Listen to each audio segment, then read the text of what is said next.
Hey everyone, welcome to a new edition of my reviews. Yep, something that I haven't done for a whole 4 years. Damn, how really does go by. I haven't done a review for a movie that I recently saw in theaters in a whole 4 years, and ever since then, so many great movies have come out, and I just have not been reviewing them. I've just been posting a quick post on them, so yeah, sorry I had to miss out on that. Well, I decided to come out of that kind of retirement and continue with doing these kind of reviews. The only difference is instead of doing them immediately after seeing each movie, it is just going to be a once a weekend thing, so try to keep that in mind. Anyway, today's focus is going to be on the first movie I watched this month. That being the certain sports film of Brad Pitt's career, F1. I don't know what one ever did to Brad Pitt, why he has to be like that, but okay, that was a dumb joke. Anyway, F1. This film sounds like it could be a biopic. Is that what it is? Is it a movie about a man who loves racing or whatever? Not necessarily. F1, the movie, that's what it's called, is the story of a guy who's a driver, a Formula for a company called Formula One, which is a real company that I guess they wanted to get a movie out of, you know? It's like if, I don't know, NASCAR decided to make NASCAR the movie or something. But then again, I guess that is what Cars kind of is, the Cars trilogy. Anyway, I like to see this as Brad Pitt finally becoming the next person to star in a race car movie. He's the next race car star for a film. We've had so many of them over the years. We've had Tom Cruise in Days of Thunder. We've had Owen Wilson for the Cars movies.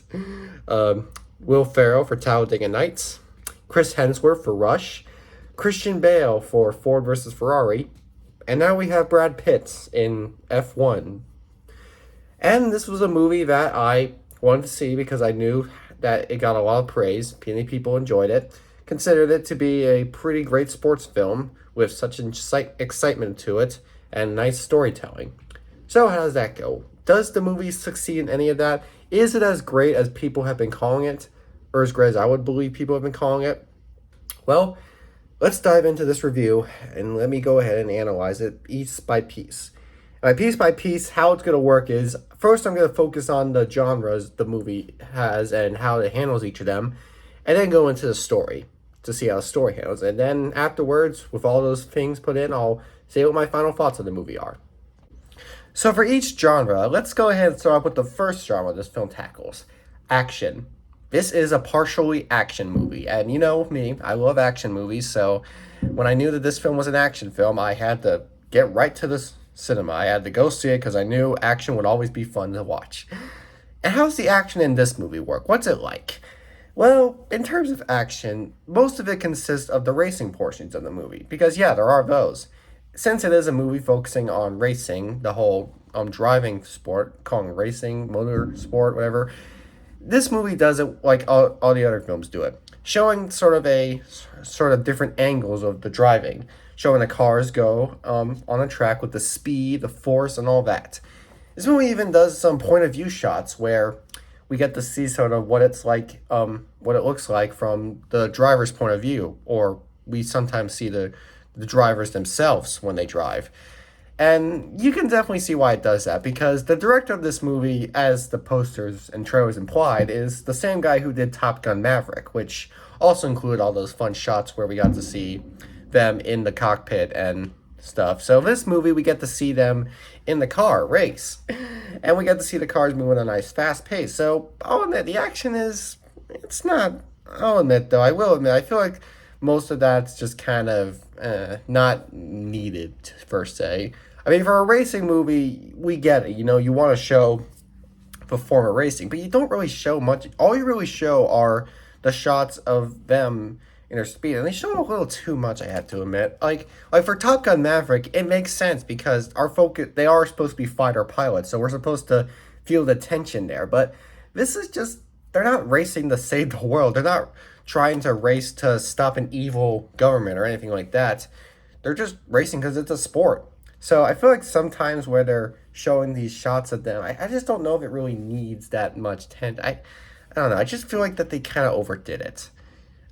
You can show the racing in a nice, fun style, but not one that makes it seem like we're watching some epic, exciting thing. It's just a sport, you know? I mean, they're fun, but They do not need to be fun where we see their point of view like, ooh, how's his fear? He's terrified. Oh, like, dude, they're just racing, okay?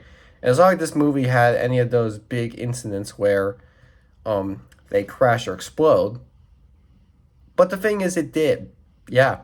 This movie did have instances where there have been some terrible accidents because that can happen in racing, you know? Some cars can go off course, can crash, sometimes even explode, and the movie shows that too. I mean, that part of the action, I'll admit, was good to have, you know? Showing that that stuff does happen and it can be scary when it does. I just at the same time though, when you're showing it for anything else, when you're showing it during just what's supposed to be a normal race, you're kind of trying to over exaggerate like that. And you know, I don't know if I really feel that. It's like if did a baseball movie where someone hitting a bat was portrayed like he's doing it to save the victory of all of mankind or whatever. I mean, I know that's to help make it more serious, but it's also kind of unnecessary at the same time, if I'm being honest. Now, speaking of sport, it is a sports movie, so yeah, that's where it comes from. We have the sports side of the story. And yeah, the sport is racing, and you get it. Every sports movie does sort of follow a very similar gimmick, I've noticed. I've been trying to defend sports movies by saying they all work in a different angle, but mostly speaking, there is a pretty similar thing going on with all of them. This person has to train good for the sport. He has to get the right courage, deal with his everyday life. And then when the final day comes, he has to take everything he's learned from his friends, his family, and all the stuff he's seen, put it to the work, and he'll either win and victory, hooray, I did it, I'm not so bad after all. Or in some cases, you'll lose, but be like, all right, well, we still got a lot out of it, so we're cool. And that's what it is. It's F1 kind of does that too. It's that similar gimmick. And for God's sake, why? Like, come on, man. I was really hoping for this movie to really go for a new kind of angle. Like, the story itself, we'll get to that later, but the story itself really does seem like it could follow a fun new gimmick with the whole sports idea. But instead, they kind of rush it in to where it's pretty much the same as every other racing movie I've seen. I've seen a lot of racing movies, you know. I mean, I did mention I've seen Cars, Talladega Nights, Days of Thunder. I just mentioned those movies. I know like Cars is a silly comedy and so is Talladega Nights, but they're also at the same time still racing stories, and they have that kind of structure that this movie does too. A man has to now. Granted, it is sort of a different structure when it comes to what the character's life is. He's going through he's going through old age, you know, he has to come out of retirement and all that stuff. He has to really get himself back in the game, give himself the right courage, and really feel like he cares about this and not get too focused on the fame and what it brings him. So yeah, it kind of bothers me that this movie follows that route, and it follows it for a pretty long time too, because this movie is long. It's 2 hours and 30 minutes at least, and that's pretty damn long for what's supposed to be a simple racing story made into this new idea that I don't know, I just feel like could be a little more new. So overall, the sports aspect of the film, the sportsmanship, that it's not as enjoyable. I just really don't feel like I can get to it as well with this kind of movie, what it goes for. Now, as for the drama, what kind of drama does this movie have? Well, I'll tell you what kind of drama. Barely. I'm sorry, but I barely saw that much drama in it. The most drama we got is his relationship with his chick and his friends, and those are mostly just back and forth. Sometimes it'll be, hey man, I like you. I like you too. Then other times it'll go to, you betrayed me. I hate you. Oh, you're ruining this game. And yeah, that's what it is for most of the movie. It's just back and forth, back and forth. I'm sorry, but that's how I saw it. There was no instance where an actual death occurred, where they had to actually feel some more sad emotion. Like, they get the depression part sometimes, but not enough to really feel it. We don't feel it where they're depressed because they lost a life or something happened to them that really, really can bring you down. It's just, you know, they deal with these struggles with the people they interact with. It's mostly just arguing and disagreeing. That's what the movie's drama is, disagreeing and struggling to work with each other. kind of hard to work with a movie where that's the only drama you have. When you're doing a movie that's supposed to have drama, you don't just need, I really don't think you need for it to just be one bit of drama, and that being disagreeing. And it bothers me that that's all we get. We don't get any instance where it's an actual major death occurrence or anything like that. It's just, I don't like what you said. I disagree with this. No, I'm gonna do my own thing or whatever. That's all the movie does for me. And maybe I missed it, but because it's so long, the fact that that's all I remember is pretty bad. Or maybe it's just pretty bad because I have a bad memory because I couldn't follow a movie that's so damn long. But seriously, it didn't need to be that long. But yeah, man, I don't know. I just really wish that they executed more motions other than them just being like, I don't like what you're doing here. Let's change it up. I have a new idea, a new strategy. I'm gonna make you money. New deal. Like, come on, man. I want to see something that I can actually get invested. I don't want to have to just be like, oh, you're like this. Oh no, you're like this. Okay. Now, speaking of the story, let's dive into it. What's the story of the movie? Well, the story of the film, I'm not going to go ahead and go entirely deep into what the plot by plot is. I'm not going to do that. Instead, what I'm going to do is just say, like, what the main premise is. And it's basically Brad Pitt's character. He has to come out of retirement because there's this new guy that he needs to train to help him get into the game. So he uses his skills as a Formula One driver to try and bring him up to the top. But he also has to face his own problems because he has to get back with Formula One. He has to try and work with every other company he works with. And that can be pretty hard for him to come up with. The problem is, like I said before, the drama and, sportsmanship, that kind of interferes with what the story does. The story is kind of new, but at the same time, not really. Like, I should be mad at other sports movies if that's what I'm worried about, but it's not really much new if it's just him training another trainee to work his way to the top. And I really do find it kind of hard putting that we have to focus on him, but this other character that he's supposed to help, that we're kind of supposed to also focus on, is still shadowed. He's not really there as much. He sometimes is there, but most of the time it's just you're cool. I hope you do good. And we still have to focus on what he does because he has to try to become good as well. And for the most part, he does. We do see his progression, but it's basically the same kind of route you see with the other film the director made, Top Gun Maverick. I think Joseph Krasinski was the name. He really enjoys this kind of idea to it, and it worked well with Top Gun Maverick because it was a new story, and it was also at the same time a sequel. So even if you argue it was too similar to Top Gun, that's because it is Top Gun. This movie, it just really took its story and put it in a route where I'm not really getting this new investment. I'm just thinking, okay, Days of Thunder. I don't need this longer runtime. And, that's kind of what I feel of it.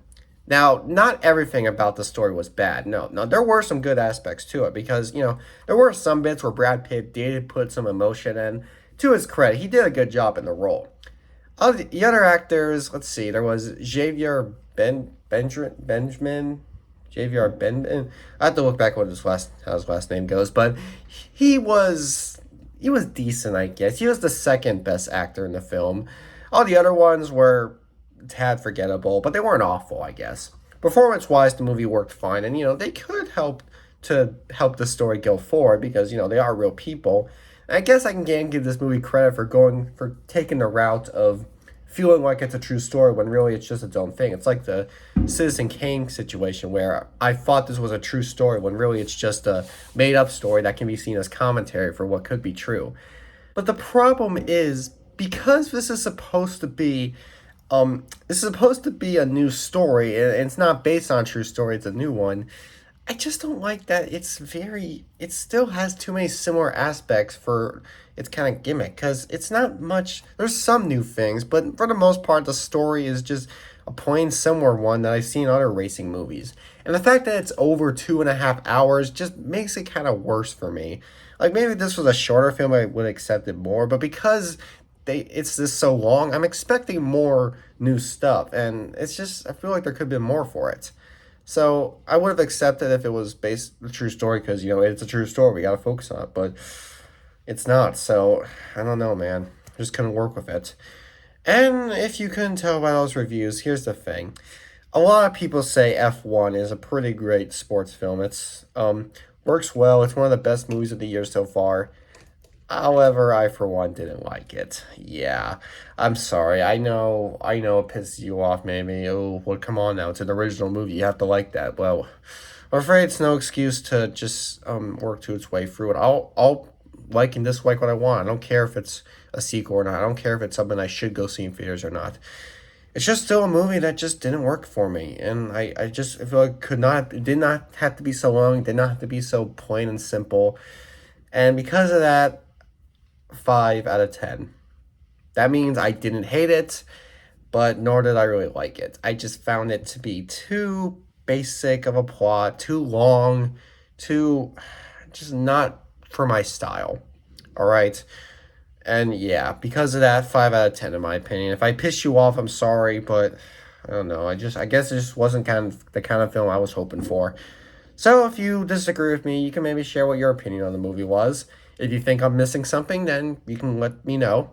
If you think I have bad opinions and I should change everything about my life and rethink all my decisions, then you don't have to watch this video or like it at all. But if you do accept what I say and you do like this video, then I'm not gonna become that. Just wait next weekend for what other movie I'm gonna be seeing this month, and then you'll see what I think of it. So sorry if this one wasn't my cup of tea, but sometimes we just have different ideas.